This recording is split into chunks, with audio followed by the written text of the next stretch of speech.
Good morning. It's Wednesday, April the 22nd, and you're watching AGORACOM Small Cap News TV. I'm your host, Paul Kandakos. AGORACOM TV is a daily, fast-paced, edgy show bringing you the best press releases at the open, along with the halt, so that you can hopefully profit from them and potentially find your next great small cap investment. As always, folks, I've got a great show lined up for you this morning. I've got 2 press releases from the Canadian side, 3 from the U.S. side, and 1 halt to report on in the second segment of our show. So without any further ado, let's get down to business. Our lead story comes out of a company called Amarillo Gold Corp. They trade on the venture under the symbol AGC. They're announcing exploration update based on gold assays from the Bucha project, which is located in southern Brazil. We've got highlights which include 50 meters of 1.82 grams per ton of gold, and this is from surface. This is found in hole number 134, so great numbers there. We've also got 59 meters of 1.33 grams per ton of gold, and that also is from surface, and that's hole 136.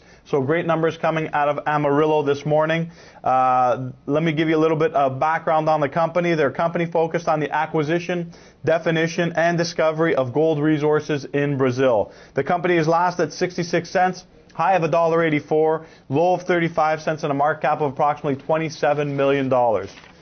Next, we've got Vantex. They trade on the TSX venture under the symbol VTX. The company completed their first 1,000-meter drilling phase on the Galloway project, which is located in Abitibi, Quebec.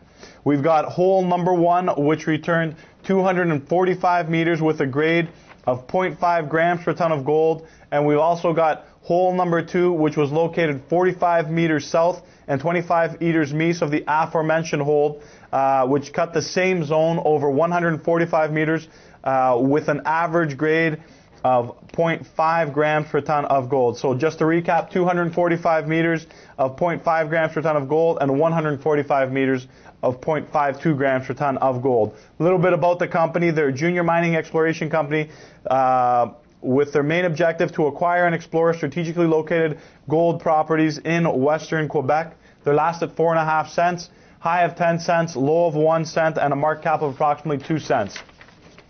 Now, moving south of the border, we've got China Valves Technology. They trade on the bulletin board under the symbol CVVT. The company is announcing that they're acquiring a butterfly valve manufacturing company, also known as Taiwu Vote Valve. They're announcing that China Valve will pay $3 million in cash for Taizu Vote. And in addition, what the company is announcing is that the manufacturing capacity after the upgrade, they're expecting that it will add approximately $7.4 million in sales revenue and approximately $1.5 million in net income during the company's first 12 months after the acquisition. So looks like a pretty smart strategic acquisition. They're investing $3 million in cash, and they expect a return of $1.5 million bottom line after only 12 months. A little bit about the company. They're engaged in the development, manufacture, and sale of high-quality metal valves for the electricity, petroleum, chemical, water, gas, and metallurgy industries. Company is last at $1.90, 52-week high of $8, low of $1.20, and a market cap of approximately $120 million. Moving on, we've got China Energy Recovery. They trade on the bulletin board under the symbol CGYV.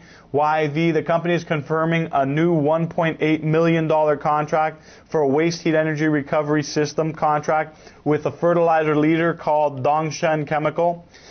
In addition, the company is stating that this is the second contract concluded within a 1-month period for China Energy Recovery. The second contract was worth approximately $1.4 million, so it brings the total to approximately $3.2 million in new contracts in just the last 30 days. A little bit about the company. They're designing, manufacturing, and installing waste heat energy recovery systems which provide facilities with greater energy efficiency. Their primary focus is on the Chinese market. Company's last at $1.83, high of $12.90, low of 82 cents, and the market cap of approximately $55 million. Moving on, we've got OutPets company. They trade on the bulletin board under the symbol OPCO. They're announcing record 2009 first quarter financial results. We've got net revenues for the first quarter, which increased by 17% to a total of $3.4 million. Income from the operations was $121,000, which was compared to a loss of $350,000 from the previous year. Net income for the first quarter was $78,000 compared to a net loss of almost $400,000 last year. So it looks like this company is potentially turning the corner. And earnings before interest, taxes, depreciation, and amortization, or EBITDA, were approximately $244,000 in the first quarter. A little bit about the company. They design, produce, and market a broad line of innovative, high-quality accessories and consumable pet products in the U.S. and overseas. The company is last at 23 cents, off their 52-week high of $1, low of 15 cents, and a market cap of approximately $3.5 million. That's it for the press releases. Moving on to the halts. I've only got one to report this morning. It comes out of a company called Berkeley Capital Corp 2. They trade on the venture under the symbol BIZ.P. They've been halted pending news. That's a wrap for today's show. I'm your host, Paul Kandakos. Please make sure to tune in again tomorrow. We've got more great press releases and halts at the open for you.